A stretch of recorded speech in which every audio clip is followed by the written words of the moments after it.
تو اگر جسے اہل حدیث کی مانے جانا، مناظرے کے لیے بلانا، دعوت دینا، آنے کے لیے تیار ہوں نا میں. کتنے مسئلے ایک تقریر میں چھیڑوں میں.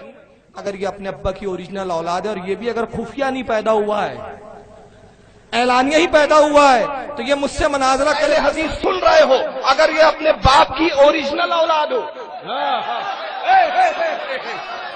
اگر اپنے باپ کی چیلنج کروا لو، کمرے میں مناظرہ کروا لو.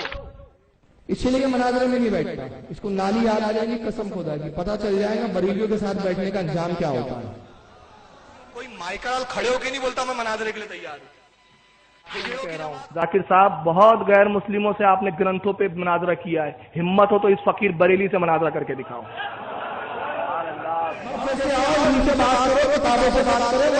اور اگر یہ غیر مقلدین تک میری آواز جا رہی ہے تو میں اس بات پر ان کو مناظرے کا چیلنج کر رہا ہوں، مناظرے کے ساتھ.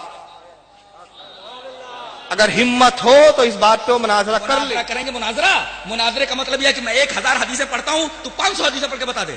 میں 500 حدیثیں پڑھتا ہوں تو 100 حدیثیں پڑھ کر کے اسی طرح. اور بھولنا نہیں، جو بھولے گا اس کی ہار تسلیم کی جائے گی. چل مناظرہ یہی ہو جائے، میں 1000 حدیثیں پڑھتا ہوں اور تو 10 حدیثیں پڑھ کر کے بتا.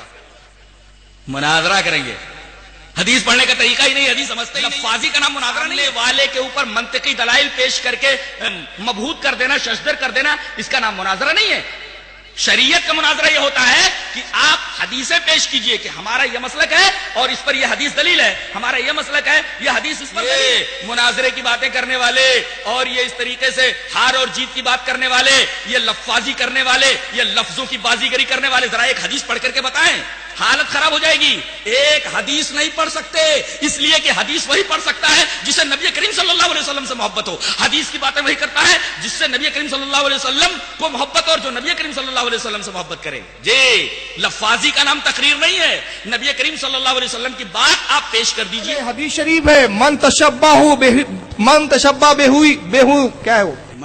بہی فہو بقومی فہو منہم، من تشبہ بہی قومی فہو منہم. مناظرہ کریں گے بیچارے.